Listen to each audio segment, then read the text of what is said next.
Alex here with Flower Seed Urban Gardens, doing the second video of the day.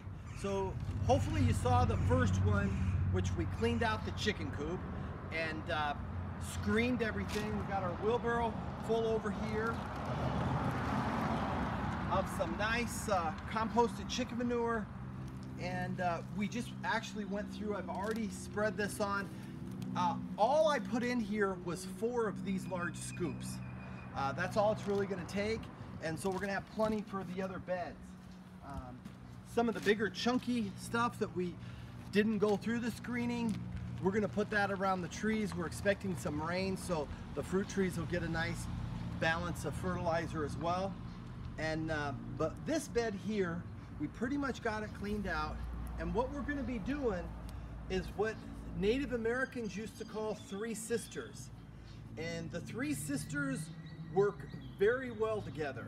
The first thing is we've got beans in here. Now these are green beans, but the bean can be any kind of bean, and you don't have to go out and buy any special seeds.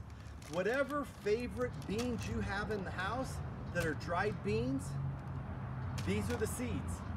This is all you need to plant. You don't need to soak them, but you could soak them if you wanted to. It'd help accelerate the germination. Just soak them overnight. You don't need to soak them 24 hours. 12 hours is going to be more than enough. So you're going to plant beans in there. Most of us know, but maybe you don't. Beans put nitrogen in the soil. And actually, they don't really put the nitrogen in the soil. The nitrogen forms as like these nodules on the root fibers. So that's the nitrogen that's going to be in the soil from pretty much any kind of beans that you use. And even if it's lentils that you like, you can plant the lentils as well. They'll do pretty much the same thing. Beans like to have something to grow on. What I did is we went through here, and the second sister is corn. We've put sweet corn in here. And so the corn's going to grow really fast. The corn is basically a developed grass that the Mayans started developing, and it is basically a grass. It's going to grow really fast. We'll be able to have the sweet corn. The corn really is a heavy nitrogen feeder. So the first sister, the bean, it's going to have the nitrogen for it. The second sister is going to grow tall. That's going to support the first sister, the beans, to have something to grow upon. And then the third sister is going to be some sort of squash or melon. And that is going to vine in here. We'll probably only put in like 3 different melon grouping of seeds. We'll do a little mounding. You don't want to put them in all at the same time. You want to sort of stagger them a week or so apart, so one will be able to grow.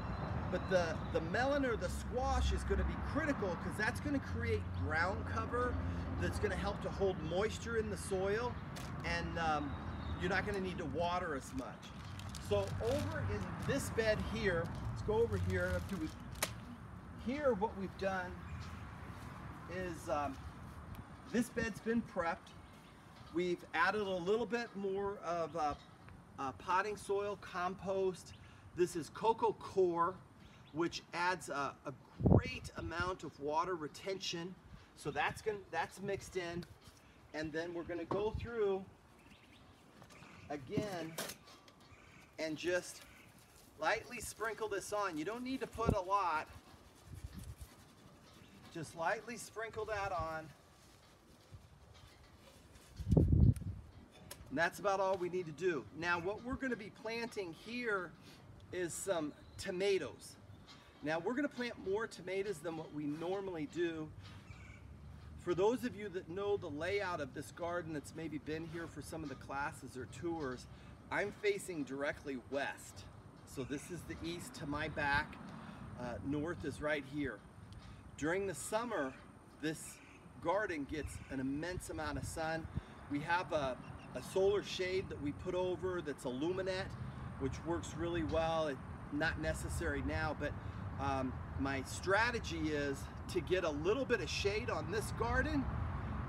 The second sister over there, the sweet corn, is going to grow, and it's going to catch shade in here early in the afternoon, which the tomatoes will really like. So we're gonna do a variety of different tomatoes. What we've got here that I'm not quite pulling out yet is there is some really great celery in here. So this isn't, we've been consuming the celery. This is the last of it for the season because it's gonna get way too hot for it. So we're gonna leave this in and we'll take that out in the next couple of weeks and eat it. But this is really tasty. It's got a lot of nice salts in it. So it's great, and all the hydration you get. It's great to be able to consume this while you're out here working in the garden. So we'll show you what we're gonna be doing with the tomatoes and the spacing of them and a couple of different options for caging or supporting your tomatoes. When you plant your tomatoes, you wanna think about, again, don't plant too many of the same kind. You wanna plant a different variety. If you're going to be wanting to make spaghetti sauces, any kind of tomato sauce, the primary one that is used for that is Roma tomatoes.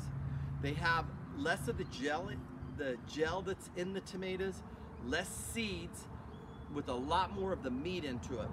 That's what's commonly used. So we're going to be doing a little bit more of the Roma tomatoes. Also here for our heat, what really extends well and a nice little snack throughout the day is the yellow pear. For whatever reason, they seem to be more heat tolerant, and it does get intense here during the summer.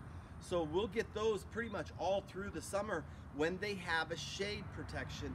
That's what this structure's for. You know, I've got the pretty lights on it. The lights are also there for during the summer. I can come out early in the morning before the sun comes up and I can start working in the garden without having to deal with as much of the heat. It's still gonna be hot, but that's the sort of the strategy. So now you've seen the beds prepped, you know what this is and why it's here. We'll come back and show you planting the tomatoes and how we're gonna cage them and some different options there. So this is Alex with Flower Street Urban Gardens. See you next time.